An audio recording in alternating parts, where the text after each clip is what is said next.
Autoline Daily is brought to you by Dow Automotive Systems, improving durability and increasing design flexibility with Betamate structural adhesives at dowbetamate.com.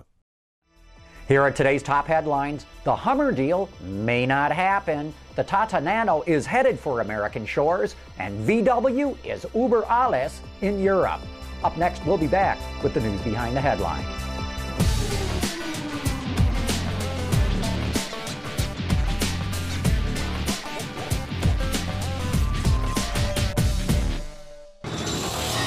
This is Autoline Daily for Friday, January 15, 2010, and now the news.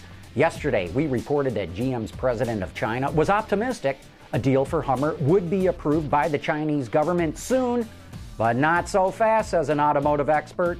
According to the Detroit Free Press, speaking to a crowd in Detroit, an auto analyst from China says he's skeptical a deal will be approved. He says no major government agency has approved the deal and that it could be facing trouble since Hummers are gas-guzzling SUVs, which doesn't fit in with the government's plans to reduce emissions and fuel consumption.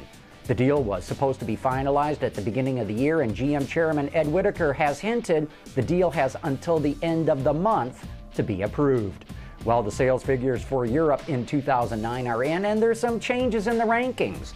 Bloomberg reports that once again, VW came out as the #1 automaker in Europe, followed by PSA, which includes Peugeot and Citroën.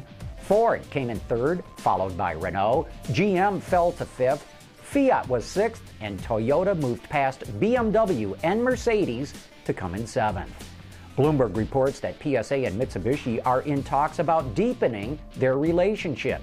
Company representatives met in Tokyo this week to negotiate a deal that would give PSA a controlling stake in the Japanese automaker. Peugeot is looking for more international alliances as competitors like Volkswagen continue to grow. A partnership between the two companies would allow them to develop technology together, like the Mitsubishi i-MiEV electric car. And the deal is also said to include a joint venture in Russia.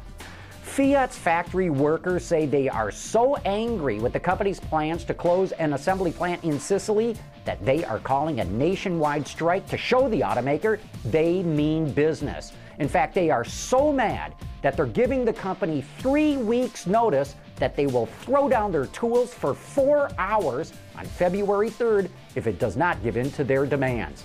No doubt the workers in that Sicilian plant had tears in their eyes when they heard about the sacrifice their brothers and sisters were willing to endure. That was a commentary by me.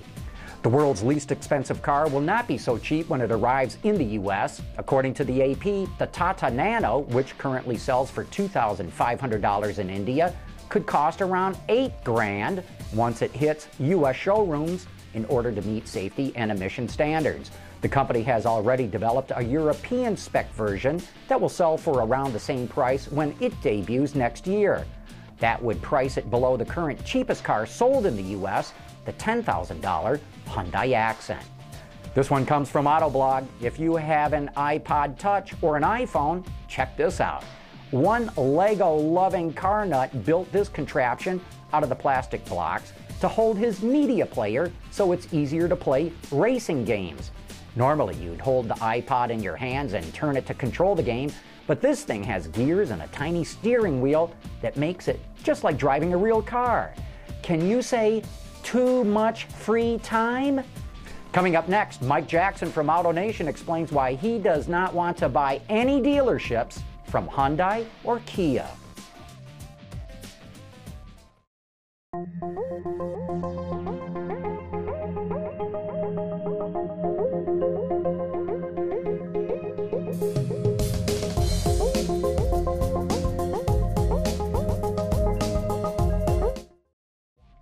Mike Jackson is the CEO of AutoNation, the largest retailer in the United States with more dealerships than anyone else.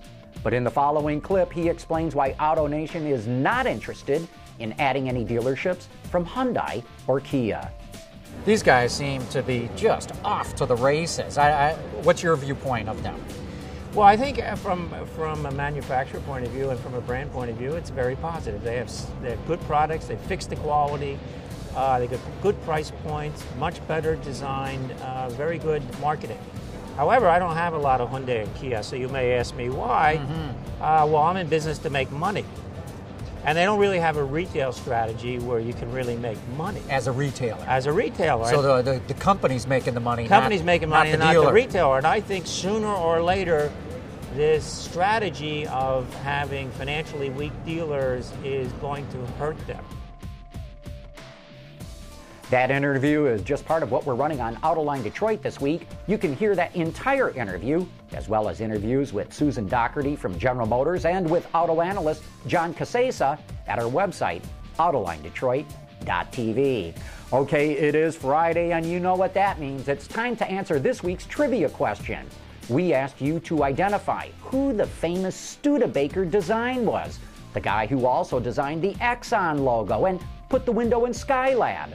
And the correct answer is, it is Raymond Loewy.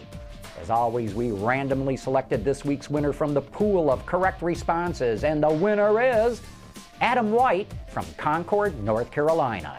Congratulations, Adam. You just won this Panasonic ELS surround hat and mouse pad. And also a programming note here, Autoline will be webcasting live from the Washington, D.C. Auto Show on January 26th from noon to 2 p.m. The specific topic of that webcast will be to determine when and how clean diesels can make it in the American market, with key guests from automakers, suppliers, and the federal government. And that is it for today's top news in the global automotive industry. Thanks for watching. We'll see you next week.